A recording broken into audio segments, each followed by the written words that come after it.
Hi, and welcome to Tabletop Talk and Draw. Today I am doing a comic book variant cover for someone who I met at a convention. I went to Ithacon 47, and this is where we talk about role-playing games and characters and how to draw characters and do that kind of stuff. So this is sort of a tangential next door kind of thing. But I mean, I've done so much superhero art for champions and mutants and masterminds and various private collectors and commissions over the years that I think a lot of what we do role-playing games as illustrators is also what comic book artists do for comic books, comic book illustrations. So this is a Spider-Man variant. I think her name is Dreamweaver, and it's a she, and she's kind of a purple venomy kind of character.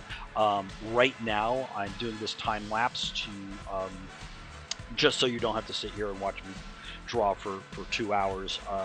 It was like an hour and 45 minutes what I did, but this will speed things up, and I'll just talk about sort of what was going through my head at the time.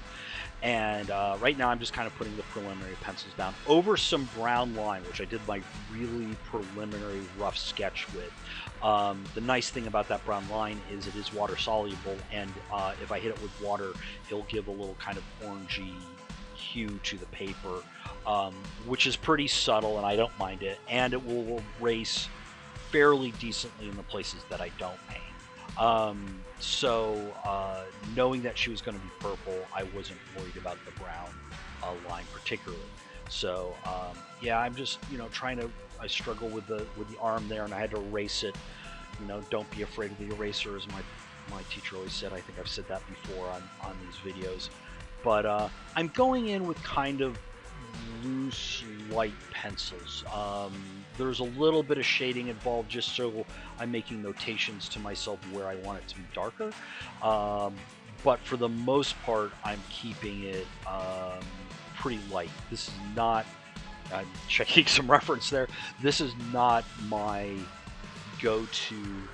Yeah, I was showing that my watercolor, the rose color that I use for a lot of this, hasn't ever been used, and so there's a little tin plug in there that you can take the cap, reverse it, and punch it in, and it will,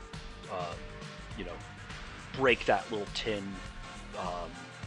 barrier, and you can get to the paint. So what I'm doing is I'm kind of using a rose and a purple mixed together to kind of build up some line and some shapes and some forms and stuff, and kind of almost thinking of it like inking, but not, because I'm using a lot of value. I'm not doing any cross hatching. I'm not, ink is either black or white, and the way you get grays is you cross hatch, or you feather, or you stipple or something to create the illusion of gray, right?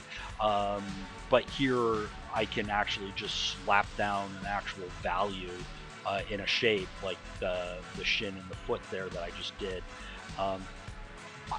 Watercolor is difficult because you got to be careful to not make mistakes, because if you make mistakes, they are there permanently. They will not go away. So you either have to take that mistake and incorporate it into your drawing somehow, or your illustration somehow, or get out the white paint, in which case then the white paint becomes more of acrylic or gouache painting, and the vibe really changes.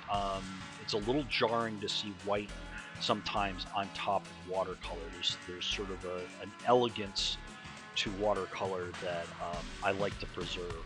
So I like to build my shapes up slowly. So I'm kind of doing an outline first, and that's where then I would color within the lines of various, washes. Some washes will be darker than others, some will be lighter than others, depending on what I'm trying to do. Now you can see me actually putting in some washes and stuff like that. And this is kind of, I enjoy watercolor a lot, because there's an uncontrollability about it, and there's also a controllability about it, if that makes any sense.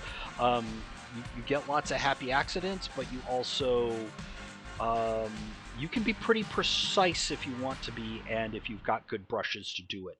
Like some of the spaces I'm going into with this brush, and I use the same brush for 99 point of it. I did everything with this brush except my signature. I went to a smaller brush for my signature because I wanted a really thin line. Um, but this brush happens to be a very, very good one. I think it's squirrel hair. I'm very happy with it.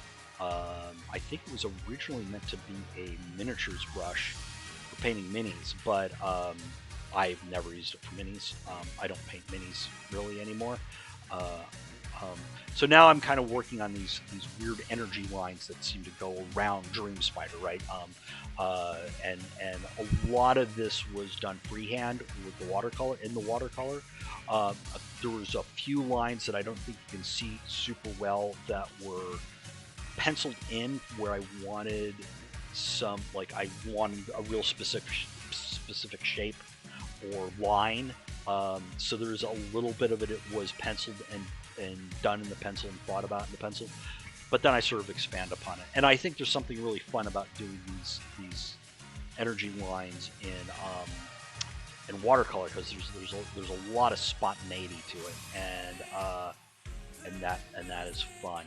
And you just kind of keep. Oh, see, I went in a little dark there, and so I kind of reactivated with a little bit of water and smoothed it out a bit just to make sure that it paints nicely, that it transitions nicely from one part of the energy beam, which is a little lighter, to another part, which is a little darker. But it's not harsh. It's not like a big contrast. It eases into that and it transitions into that nicely. A gradient. Um, I'm now going in with a little bit of just the violet and not the rose, and this is a little darker. It's almost skewing towards purple blue. Um, and here's where I'm kind of inking. Like if I was to do this digitally, I would have inked it and then colored it. I would have inked it and then scanned it in and colored it, or done digital inking. Here, I'm kind of using the dark blue as my ink, and it is sort of like almost the final um, part of the costume, as opposed to the second or intermediary step.